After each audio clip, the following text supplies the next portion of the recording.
Good morning, everyone. I'm Rahul Chowdhury, and welcome to our journey into the fascinating world of operating systems. Today, we're going to explore one of the most fundamental components of modern computing, the operating system itself. By the end of our session, you'll understand not just what an OS is, but why it's absolutely essential for everything we do with computers. Let's start with the fundamental question: what exactly is an operating system? This might seem simple, but understanding this concept is crucial for everything else we'll cover. An operating system is system software that manages computer hardware and software resources. Think of it as the master coordinator of your entire computer system. It's always running in the background, making sure everything works together smoothly. Now, what's the key role of an operating system? This is where it gets really interesting. The operating system acts as an intermediary between users and applications on one side and the computer hardware on the other. Without this intermediary, you'd have to communicate directly with hardware components. Imagine having to write code just to save a file to your hard drive. You interact with operating systems every day. Whether you're using Windows on your laptop, macOS on a Mac, Linux on a server, Android on your phone, or iOS on an iPhone. These are all examples of operating systems, each designed for different types of devices and use cases. This foundational understanding sets us up perfectly for our next topic, where we'll explore what computing would look like without an operating system. Trust me, it's not pretty. But first, let's make sure we have this concept solid in our minds. Now let's dive into this scenario. What would life without an operating system actually look like? As I mentioned, it's not pretty, but understanding this will really help us appreciate what modern operating systems do for us. First, challenge manual programming with direct hardware control. Every single program would need to know exactly how to talk to each piece of hardware. Want to display something on screen? You'd need to write code to control the graphics card directly. Need to save data? You'd have to program the hard drive controller yourself. Second major issue, no file system whatsoever. Forget about neat folders and file names. You'd have to remember exact memory addresses like, my important document is stored at memory location 0x4F2A. Imagine trying to organize thousands of files that way. Third limitation, only one program at a time. No multitasking at all. Want to listen to music while writing a document? Impossible.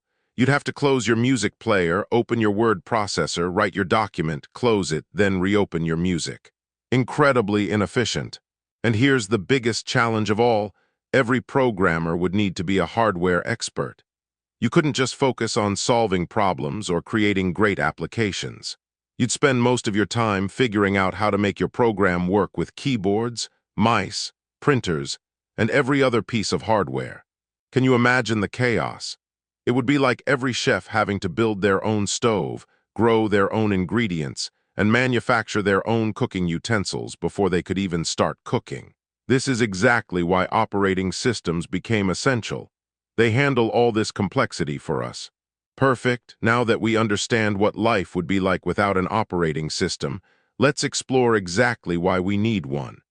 The operating system serves 5 critical functions that make modern computing possible. First, hardware management. The OS acts as the intermediary between your applications and the physical hardware. It controls the CPU scheduling, manages memory allocation, handles storage operations, and coordinates all input/output devices. Without this layer, every program would need to know the intricate details of your specific hardware. Second, resource allocation.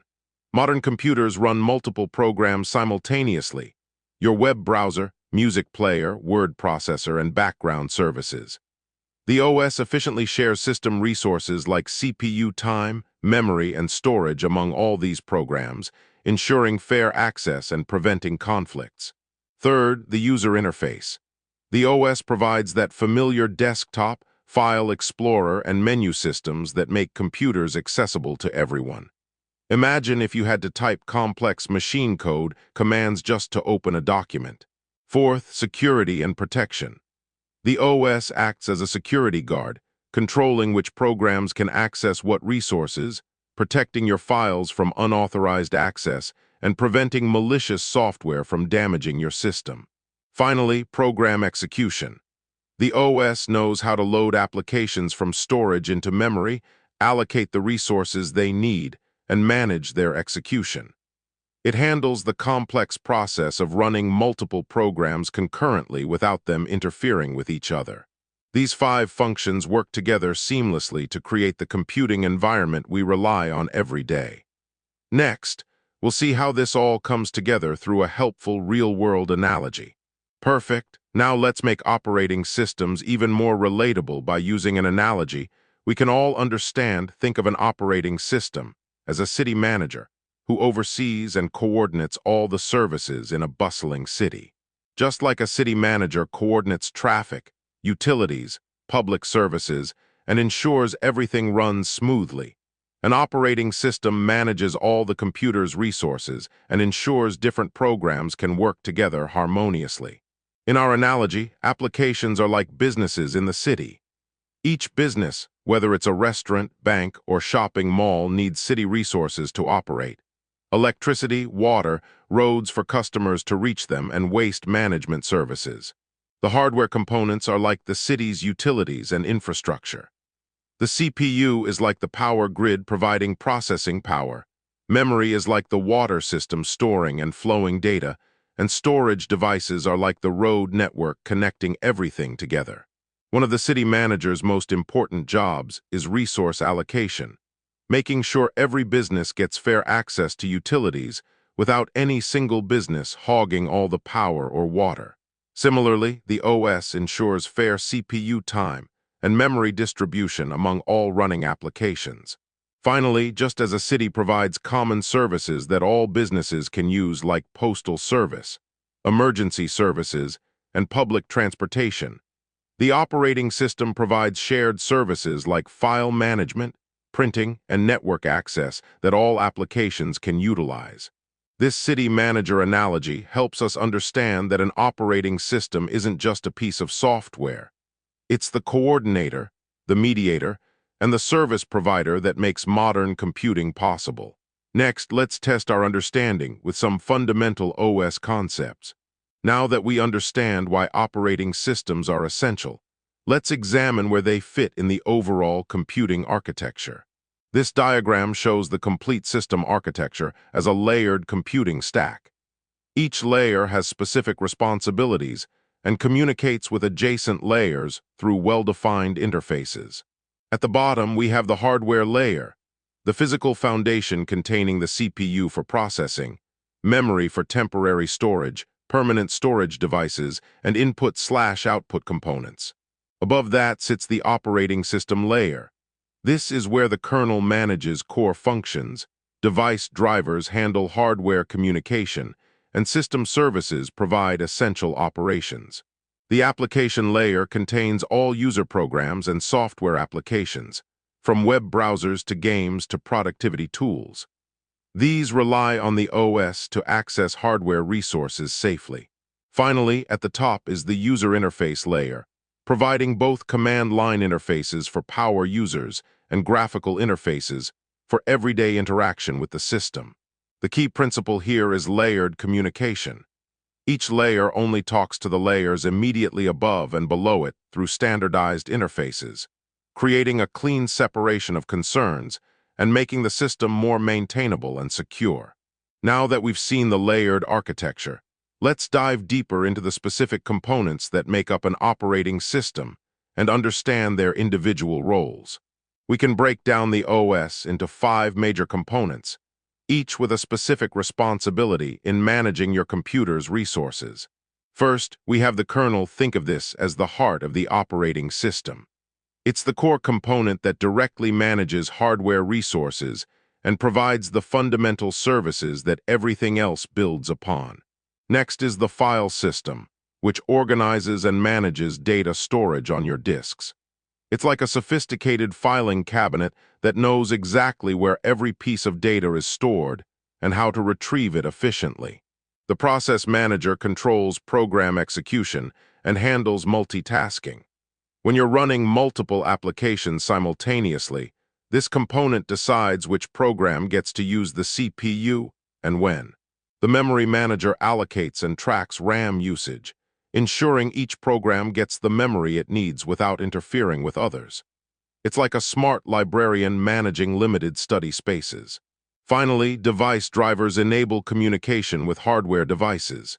Each piece of hardware, your printer, graphics card, or network adapter, needs its own specialized translator to communicate with the OS. The key point to remember is that these components work together seamlessly to provide a stable, efficient computing environment. Each has its specialized role, but they must coordinate constantly to keep your system running smoothly. Now that we understand how OS components work together, let's explore the different types of operating systems and where they're used in the real world. Operating systems come in several distinct categories, each designed for specific computing environments and requirements. First, we have desktop operating systems, Windows, Mac OS, and Linux. These are what most of you interact with daily on your personal computers. They're optimized for single-user productivity with rich graphical interfaces. Mobile operating systems like Android and iOS power your smartphones and tablets. They prioritize touch interfaces, battery efficiency, and app ecosystems designed for portable devices. Server operating systems, including Windows Server and various Linux distributions, are built for enterprise environments. They handle multiple users simultaneously and focus on stability, security, and network services. Finally, embedded operating systems run on specialized devices like IoT sensors, smart appliances, and industrial control systems. They're typically real-time systems with minimal resource requirements. The key takeaway is that each OS type is specifically optimized for its target hardware platform and usage patterns. A mobile OS wouldn't work well on a server, and vice versa, each has evolved to excel in its particular domain. Excellent work, everyone. We've covered a tremendous amount of ground today, so let's wrap up with our key takeaways from this introduction to operating systems. First and foremost, we established that operating systems are essential software that manage computer resources. They're not just another program, they're the foundation that makes everything else possible. We saw through our examples that without an operating system, computers would be extremely difficult to use and program. Imagine having to write machine code for every simple task. The layered architecture we discussed is crucial. The OS provides this elegant separation between hardware complexity and application simplicity, acting as that vital intermediary layer. We also explored how different types of operating systems exist for different computing environments, from embedded systems to supercomputers, each tailored for specific needs and constraints. Finally, and perhaps most importantly for your journey ahead, understanding OS fundamentals is absolutely crucial for computer science studies. These concepts will resurface in systems programming, networking, security, and many other courses. You've built a solid foundation today, from understanding what an OS is, to seeing why we need it, to grasping its architecture and components.